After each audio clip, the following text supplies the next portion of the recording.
روز بخیر بینندگان عزیز، سرخط خبرها را من مؤمن احمدی تقدیم میکنم. امروز هفتم سپتامبر است. بیش از 400,000 شهروند روسیه امسال وطنشان را ترک کردند.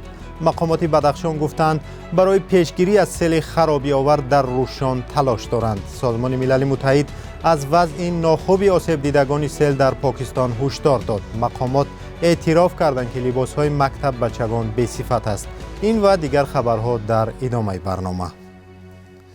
مقامات ولایت مختار کوهستانی بدخشان گفتند تلاش دارند تا از تکرار سیل خرابی آور در جماعت شوجند ناحیه روشان پیشگیری کنند.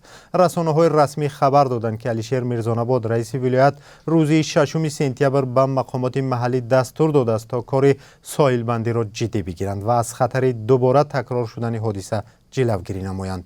روز 24 آگوست سیل در این دهه 3 منزل زیست را خراب و 68 خانواده را موقتا آواره کرده بود. ساکنان دهه شوجند روشان پیشتر به رادیو آزادی گفته بودند که سیل ساحل را شکافته به دهه وارد شد و آنها از ترس به دهه‌های همسایه به خانه خویش و تبار پناه بردند. با گفته مقامات هنوز ضرری رسیده از سیل در روشان حساب نشده است. سازمان ملل متحد هشدار داده است که در پی باران و آبخوزی‌های ماه گذشته وضع بشری و بهداشتی پاکستان خیلی ناگوار شده است. اداره وضعیت‌های اضطراری پاکستان میگوید آفت‌های طبیعی اخیر حیات 1325 نفر را از بین برده، بیش از 1200 کس دیگر را زخمی بر جای گذاشت. جمعاً 33 میلیون نفر به ترک مکان دائمی زیست مجبور شده است. 6 سپتامبر سازمان جهانی بهداشت هشدار داد که در پاکستان حالت‌های گرفتاری به بیماری‌های سیرایتی رو به افزایش است. تاجیکستان تصمیم گرفته است به پاکستان کمک بشری فرستد. در این باره در برنامه اخباری امروز گزارش مفصل نشر خواهیم کرد. حالا به یک آگهی کوتاه توجه کنید.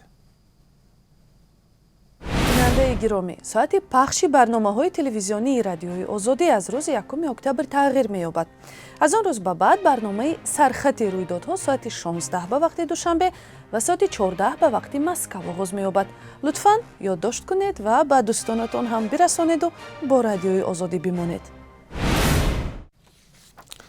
سازمان حامی حقوق انسان هیومن رایتس واچ هشدار داده است که اقلیت‌های مذهبی افغانستان با حمله‌های پیوسته شاخه محلی گروه دهشت افکنی دولتی اسلامی یا خود داعش مواجه می‌باشند و مأموریت طالبان در حمایت از آنها ناکام است. سازمان به حمله‌های شاخه محلی داعش معروف با نام دولت اسلامی خراسان به اقلیت شیعه مذهبی هزاره اشاره کرده است. در اظهارات هیومن رایتس واچ که 6 سپتامبر نشر شد تاکید شده است که دولت اسلامی خراسان مسئولیتی کمش 13 حمله به هزاره ها را بر دوش گرفته است که در آن کمش 700 کس به هلاکت رسید. با قول مؤلفان اظهارات مأموریت طالبان عهده‌دار است که امنیت جامعه‌های زیر خطر را تامین کند. حکومت طالبان 1 سال پیش قلمرو افغانستان را تحت تصرف قرار داد. تا حال یگان کشور عالم حکومت آنها را بر رسمیت نشناخته است. جامعه جهانی حکومت طالبان را با پایمال نمودن حقوق انسان و بخصوص حقوق زنان و اقلیت‌ها متهم می‌کند. هیومن رایتس واچ در اظهاراتش از جامعه بین المللی خواسته است از مقامات در کابل حمایت بهتری اقلیت‌ها را طلب کرده، در عین زمان اخراج پناهجویان به افغانستان را قطع کنند.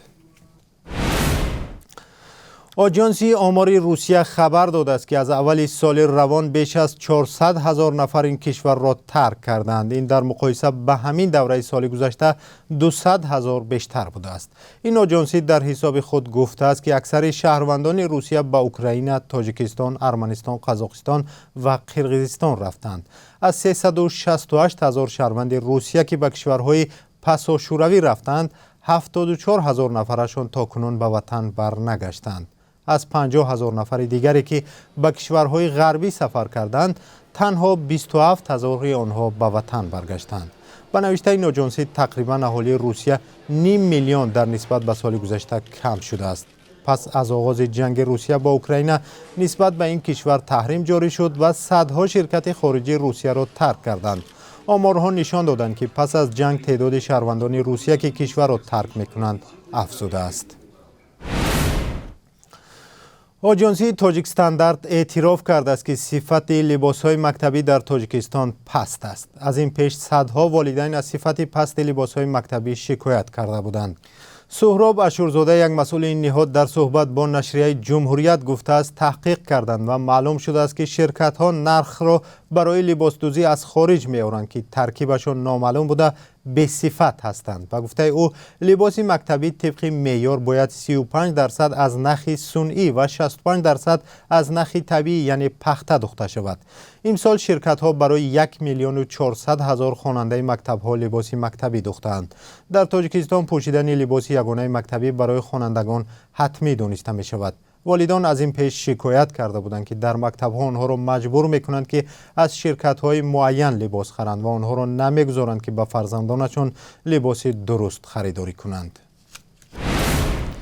و نگاه به قرب اسعار در تاجیکستان. قرب روبل روسی در تاجیکستان نسبت به یک روز پیش 1 سامانی پایین شده است. یورو هم در تاجیکستان نسبت به دلار آمریکایی به قرب‌تر شده است.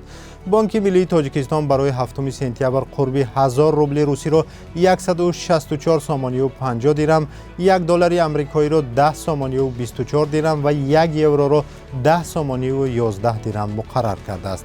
قرب اسعار چون پیشتر در بانک‌های تجارتی میتواند فرق داشته باشد. با همین برنامه ما به پایان رسید. با خبرهای نو و آخرین در برنامه اخباری آزادی ساعت 2 به وقت مسکو و ساعت 4 به وقت تاجیکستان به خدمت شما برمیگردیم. تا دیدار، خدا نگهدار.